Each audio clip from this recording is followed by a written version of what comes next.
Bismillahirrahmanirrahim. Welcome from the platform of guidance and counseling, and old name is Rahnama Academy by Rana Ali @ Rana 4563. My dear viewers, आज मैं उन candidate से मुखातिब हूँ. Today lecture is for those candidates who have applied for Pakistan Air Force as airman, एरोस्पोर्ट, aero technicians. उनकी जो registration है वो प्रोसेस कंप्लीट हो चुका है. अब उन कैंडिडेट्स के लिए मसला है कि वो जो टेस्ट होने, एकेडमिक टेस्ट और इसके अलावा जो इंटेलिजेंट टेस्ट हैं, इसके हवाले से उनके लिए गाइडेंस बहुत ज़रूरी है. क्योंकि आज जो रात गुजरी है, मुझे तकरीबन अफ्तारी से कुछ वक्त पहले मेरे एक ओल्ड स्टूडेंट हैं जो कि आजकल टीचर हैं पीएफ कॉलेज कामरा में, मैथमेटिक्स के वो टीचर हैं वहाँ पे. तो वो मेरे स्टूडेंट भी रह चुके हैं, आजकल वो खुद मतलब वहाँ पे टीच कर रहे हैं. तो उनका एक वॉइस मैसेज भी था, फिर कॉल भी आई है. सुहेल बाजवा उसका नाम है. उनके गांव से कुछ उनकी फैमिली के या रिलेटिव्स होंगे, वो वहाँ पे कोई बच्चा गया हुआ है, तो उसने अप्लाई किया हुआ पाकिस्तान एयरफोर्स में. और that candidate is from Urdu medium, यानी जो उर्दू मीडियम स्कूल है उसके थ्रू उसने मैट्रिक के पेपर दिए हुए या पास कर चुका होगा, तो उसने रजिस्ट्रेशन करवाई हुई है. अब वो बच्चा वहाँ पे कामरा उनके पास गया हुआ है कि जी मुझे वो तैयारी करवाएं. तो जो सुहेल बाजवा ही कंटेक्टेड विद मी, और उसके हवाले से उन्होंने कहा कि सर को इसके लिए कोई गाइडेंस.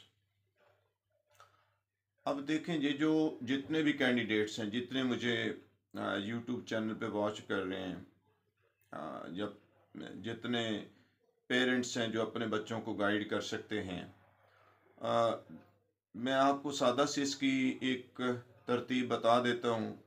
जिनकी रजिस्ट्रेशन हो चुकी है वो बेशक एयरमैन के लिए है, वो एरोटेक्स के लिए, एरोस्पोर्ट के लिए है, कोई भी इसमें कैटेगरी है. अब चूँकि वो रजिस्ट्रेशन तो उनकी कंप्लीट हो चुकी है, वो जो उनकी बेसिक रिक्वायरमेंट्स थी, प्री रिक्विजिट जो इस जॉब के लिए अप्लाई करने की थी पाकिस्तान एयरफोर्स में, वो तो ज़रा सॉरी एड में उन्होंने देख ली और उस पर अमल कर लिया और वो रजिस्ट्रेशन प्रोसेस कंप्लीट हो गया. अब उन्हें एकेडमिक टेस्ट और इंटेलिजेंट टेस्ट होने. Intelligent test verbal non verbal दोनों ही आपने तैयार करने हैं.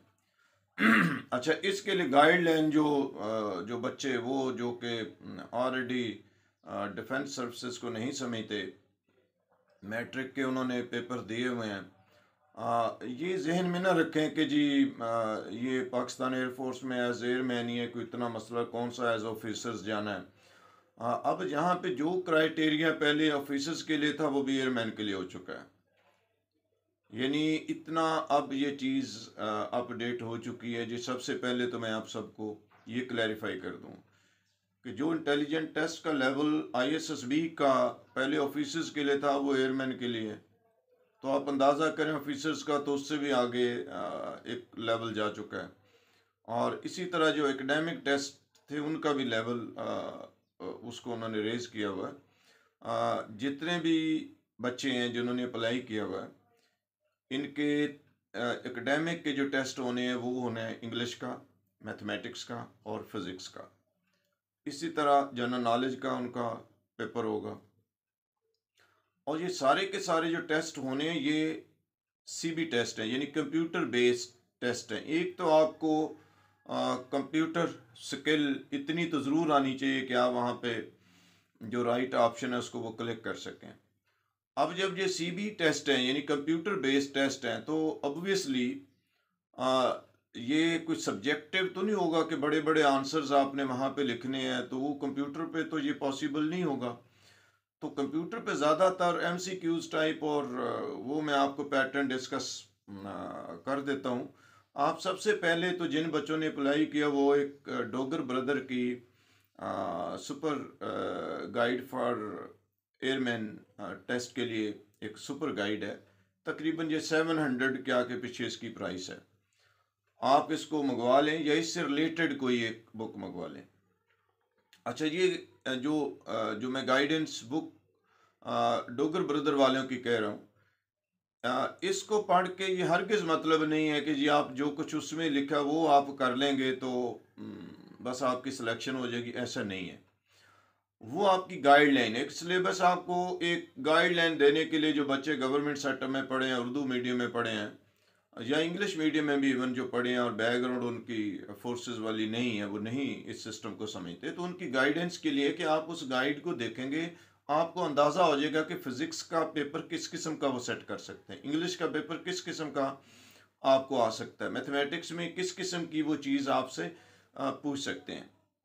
इसी तरह जो जनरल नॉलेज है उसकी तो कोई लिमिट नहीं है। वो भी कोई भी आपकी जनरल नॉलेज फ्रेश बुक जो अप टू डेट है उसको लेके आप डेली बेसिस पे उसको आप तैयारी करें, तो इतना ये ज़्यादा मुश्किल नहीं है। अब हम आते हैं कि ये तैयारी करनी कैसे है। देखें, जो इंग्लिश आपने 9th और 10th में पढ़ी ये वही लेवल है। ऐसा तो नहीं है कि ये कोई बीए बीएससी की या एमए एमएससी की मतलब कि कोई एक लेवल वो रेस करेंगे, ऐसा नहीं है।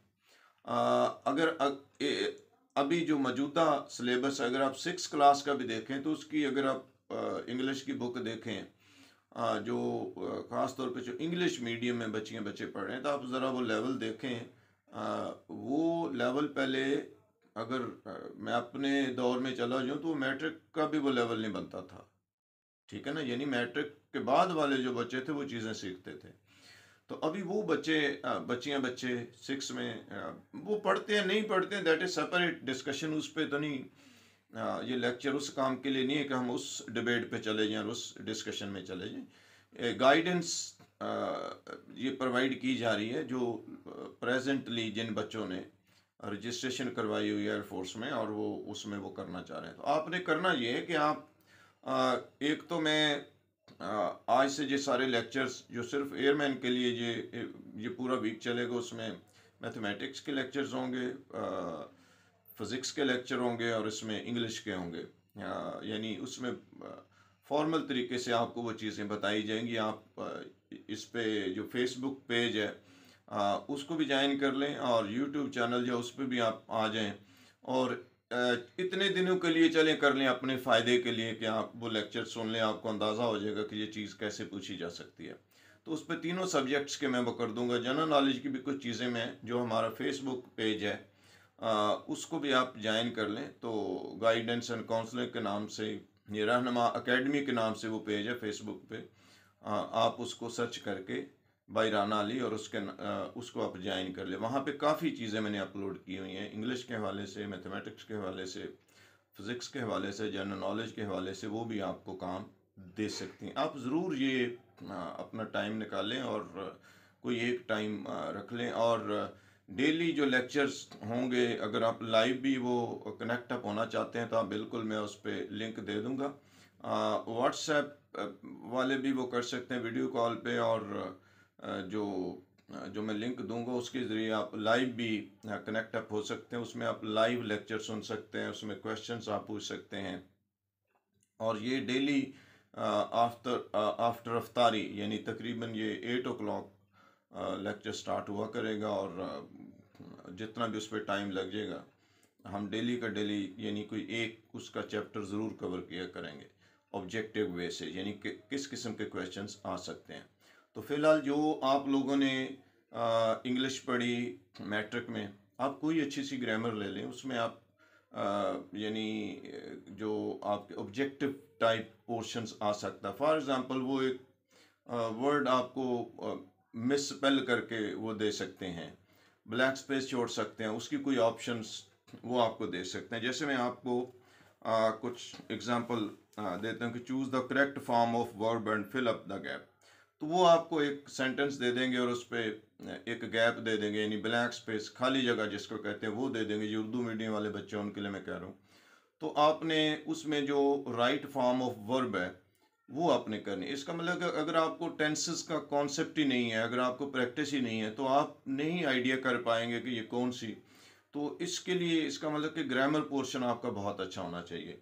ठीक है, इसी तरह choose the word with correct spelling and fill up the bubbles या गैप।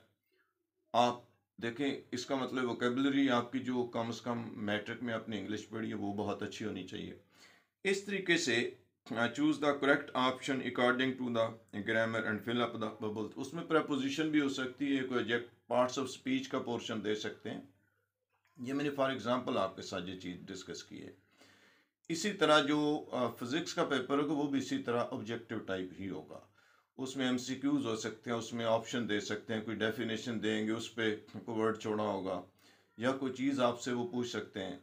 और उसके जो लेक्चर्स मैं डिलीवर करूँगा आप उससे आपको अंदाज़ा भी हो जाएगा। और फ़िलहाल आपने करना है कि वो जो डोगर ब्रदर वालों की सुपर गाइड है, गाइड फॉर पीएफ एयरमैन, उसको आप बाय कर लें, खरीद लें, या कोई और जो भी इससे मिलती जुलती कोई बुक है आप देख लें। आपको थोड़ा आइडिया हो जाएगा, जो latest up to dated book है वो आपने बाय करनी है, खरीदनी है। और तकरीबन ये कुछ 700 के आगे पीछे होगी। I am not knowing the exact price of that, लेकिन तकरीबन इसके आगे पीछे होगी। आप बाई मेल भी इसको मंगवा सकते हैं, और वैसे भी अगर आप किसी नज़दीक हैं ऐसे जो बुक सेलर हैं उनके पास, तो उनको आप कह के भी मंगवा सकते हैं। तो आपको आइडिया आ जाएगा आपने करना क्या है। मैथमेटिक्स में भी जो ज़्यादातर हैं वो उसमें मेंटल मैथ ज़्यादा होगा, मुख्तलिफ फार्मूले होंगे, वो भी मैं चीज़ें आपको करूँगा, डिलीवर करूँगा। और उसमें क्या क्या चीज़ें आ सकती हैं, क्वाड्रेटिक का फार्मूला वो कैसे आपसे वेरीफाई कर सकते हैं। इसी तरह जो वेरियस चीज़ें जो आपने मैट्रिक में 9th-10th में पढ़ी हैं उन्हीं में से पेपर होगा, इससे आगे पीछे पेपर नहीं होगा, यही लेवल होगा। और मैं आपको ये यकीन दिलाता हूँ कि अगर आप ऑनेस्टली, डेडिकेटेडली, डिवोटेडली अगर आप ये अपनी फ़िज़िक्स को कवर कर लें जो आपने 9th-10th में पढ़ी है, और इसी तरह जो इंग्लिश का लेवल है वही जो 9th-10th वाला उसका आप कवर कर लें, जो मैथमेटिक्स है आपका वो कवर कर लें, कंप्यूटर की स्किल थोड़ा बेहतर कर लें, बैठ के कोई ऐसे ही ट्रायल टेस्ट के तौर पे आप वो कर लें। अगर कोई इस विसिनिटी में है, डिस्ट्रिक्ट ननकाना और फैसलाबाद और शेखुपुर, इसमें अगर कोई रीच आउट कर सकता है टू मी एट शाहकोट, तो आप मेरे साथ भी रब्ता कर सकते हैं, आपको प्रैक्टिस करवा दी जाएगी, चीज़ें डायरेक्टली भी आप समझ सकते हैं। तो आप ज़रूर ट्राई करें, और इंशाल्लाह अगर आप इसको डिवोटेडली तैयार करेंगे तो कोई ऐसी वजह नहीं है। हाँ, अगर कोई आपका मेडिकल का मसला आ जाए, कोई ऐसी ब्रोकन बोन है या कोई और चीज़ सामने आ जाए, अदरवाइज़ आपको एकेडमिकली आपके लिए कोई मसला नहीं होगा। You can easily pass that test which will be held as selection centre, जो वेरियस पीएफ सिलेक्शन सेंटर्स के ऊपर ये होंगे, आपके लिए ये इजी होगा। और मेरिट पे भी जाना इतना कोई मुश्किल नहीं है, अगर आप इंटरेस्टेड हैं। और देखें, जिस काम के लिए बंदा इंटरेस्ट रखता है फिर उसके लिए वो एफर्ट्स भी उसको करनी चाहिए। इस पे ना छोड़ेंगे जी हमने बस वो पढ़ी हुई है, फिज़िक्स और इंग्लिश पढ़ी हुई है, मैथमेटिक्स पढ़ा हुआ, और बस कोई इशू नहीं है, बस जो उसमें आएगी हम ऑप्शन कर लेंगे, ऐसा नहीं होगा। आपने चीज़ों को प्रिपेयर करके फिर जाना है। होपफुली कि आप ज़रूर इस एडवाइस पे एक्ट करेंगे। जी जनरल अवेयरनेस के लिए मैंने एक लेक्चर्स दे दिए हैं, और अभी इसके बाद मैं सब्जेक्ट वाइज ये डिलीवर करूँगा। आप ज़रूर ट्राई करें, और मैंने टाइम आपको बता दिया, आफ्टर अफ्तारी तकरीबन वो रात के 8 बज रहे होंगे, और उस वक्त जो लेक्चर चल रहा होगा। आप बाद में भी यूट्यूब चैनल पे देख सकते हैं, डेली के डेली देखे जो कैंडिडेट्स इस पे जिन्होंने पीएफ में अप्लाई किया हुआ। और इसके अलावा जो कैडेट कॉलेजेस वाले हैं वो भी अपनी साथ साथ तैयारी रखें, उनके काफ़ी लेक्चर्स उस पर अपलोड हो चुके हैं, और उनका रजिस्ट्रेशन का प्रोसेस अभी तकरीबन स्टार्ट होने वाला है, जो कुछ कॉलेजेस में हो चुका है, आप रजिस्ट्रेशन करवाएं। और जो बच्चे 6 क्लास से 7th में गए हैं, उन्होंने मैथमेटिक्स को तैयार करना है, यानी वही लेवल जो 7th का लेवल है, और जो साइंस है उसको तैयार करना है, फिज़िक्स को जो साइंस जो है उसको तैयार करना है, और इसी तरह जो उर्दू का वो लेवल है। और कुछ जो कैडेट कॉलेजेस हैं उसमें वो जैसे जेलम वाले MCJ जिसको कहते हैं, वो इस्लामियत का पेपर भी वो लेते हैं, बाकी मुझे नहीं आता। इसी तरह कोई जनरल नॉलेज भी आपके पास वो होना चाहिए, क्योंकि वो जो पेपर होगा इस्लामियत का उसमें तकरीबन वो इस किस्म की चीज़ें भी जनरल नॉलेज के पैटर्न पे भी वो दे रहे होते हैं। इसी तरह जो बच्चे ISSB के लिए उसमें तैयार कर रहे हैं, वो भी कनेक्ट अप रहें और अपनी तैयारी करें। और उम्मीद है इंशाल्लाह कि ये चीज़ें अगर आप करते रहें, एफर्ट्स करते रहें, मेहनत करते रहें, तो कोई ऐसी वजह नहीं है कि आपको, चूँकि अभी जो बेरोज़गारी का लेवल बहुत ज़्यादा है, जो मैट्रिक करके FFSC करके बच्चे बैठे हुए हैं, ट्राई आप करें। आपके जो ISSB के 2 चांस अवेल करें, एयरमैन टेस्ट चलें आप दे लें। मतलब कि ये कोई बहुत अच्छी जॉब है। अगर आप जाएं, आपको अंदाज़ा होगा कितना, मतलब किस लेवल का वो टेस्ट ले रहे हैं। तो इसका मतलब वो टेक्नीशियन कोई आम टेक्नीशियन तो नहीं होते। साफ़ सुथरा माहौल है। इधर उधर टाइम ज़ाया करने से बेहतर है कि आप ज़रूर ट्राई करें और अपनी टाइम पे जॉब स्टार्ट करें, और साथ साथ फिर आप वहाँ पे अपनी जो अपनी स्टडीज़ है उसको भी कंटिन्यू करें। उम्मीद है इंशाल्लाह कि ये जो चीज़ आज मैंने गाइड की है, ये तमाम जो कैंडिडेट्स हैं उनको इसका फ़ायदा होगा। और इसमें ज़्यादातर चीज़ें मैं मिक्स तरीके से ही लेक्चर्स करूँगा, ताकि जो उर्दू मीडियम वाले बच्चे उनको भी वो समझ आ जाए। उर्दू मीडियम वाले ज़्यादा सवाल ना करें, चीज़ें वही हैं। उर्दू मीडियम में भी अगर पढ़ें स्पीड वेलोसिटी, तो वो साथ उन्होंने उर्दू में भी दी होती है। वो बेशक रफ्तार लिखा, लेकिन इंग्लिश वर्ड भी तो उन्होंने दिया हुआ ना, ये स्पीड है, वेलोसिटी है, इसराज है, एक्सलेरेशन है। तो इसका मतलब उनको आइडिया होता है, इतना इशू नहीं है इसमें। ठीक है, तो आप थोड़ा उसमें एफर्ट्स करेंगे तो ये आपका मसला हल होगा। Thank you to all. ज़रूर ट्राई करें और एडवाइस पे एक्ट अपॉन करें, और यूट्यूब चैनल को आप देखते रहें, ताकि जो आपकी प्रेपरेशन है उसमें हम पार्टिसिपेट करते हैं। Thank you to all. अस्सलाम वालेकुम।